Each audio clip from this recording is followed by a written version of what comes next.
Hi, and thanks for joining me for part 1 of my model build-up for the Saturn V rocket model kit, which is produced by Airfix on a scale of 1 to 144. What's so interesting to me about this particular model, and I probably speak for a lot of other modelers that may tune into this video, is the fact that this rocket has such a huge place in history by putting man on the moon. So when built, this will probably take centre stage in any model collection. Also, what I really love about this kit, it breaks down into various stages of the Apollo 11 moon expedition. Now what I really want to do, just to begin with, really, is just to show you how far I've got with this kit.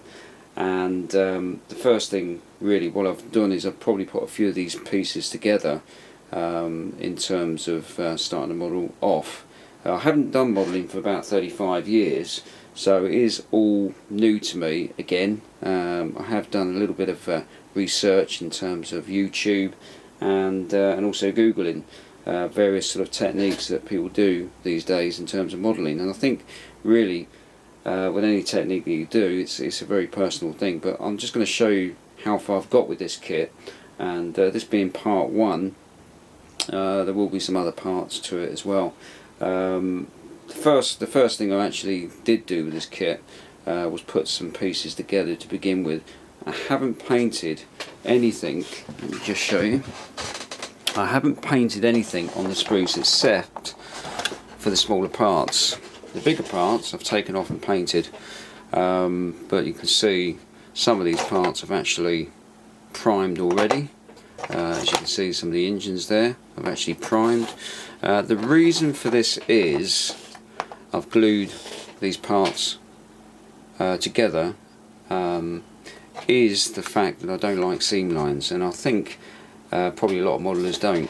So seam lines are really a big no-no for me, and the actual finished model always looks better when you don't have such prominent seam lines. And the actual first section that I've glued together, which is probably the main section of the rocket, as you can see here, I've glued this together and I've primed it as well. And you can see there the seam lines aren't so prominent. Okay, you can't help some of the seam lines because it's the actual plastic that's produced for some of these models isn't perfect. As you can see on that one, it's not so bad there. But I am going to put a couple of more layers of primer on here just to cover that up a bit more. But it's a lot better without you know, actually painting it first and then gluing it, because you do get some quite ugly seam lines. So really for this piece I've put together already, and as you can see the cone section in there I've primed as well, but that was already glued in when I put the two halves together of the stage 1 rocket section.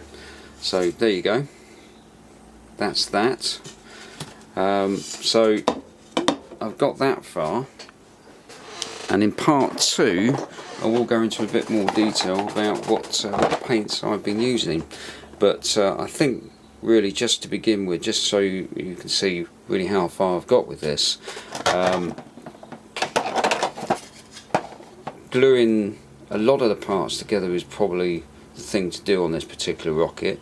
And as you can see, these two halves here, okay, this section, I will be gluing together and painting, or priming first and then painting afterwards, because there is two colours that's going to be used on this, aluminium and also white.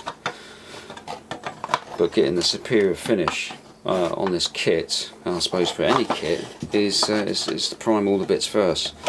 So I hope that's been informative for you, and I will be back in part 2, probably be a little bit more organised, because this is really sort of like been thrown together, this first part. And I'll just tell you exactly, I will tell you in part 2 how well I'm getting on with the kit. So thanks for tuning in, and I'll see you in part 2.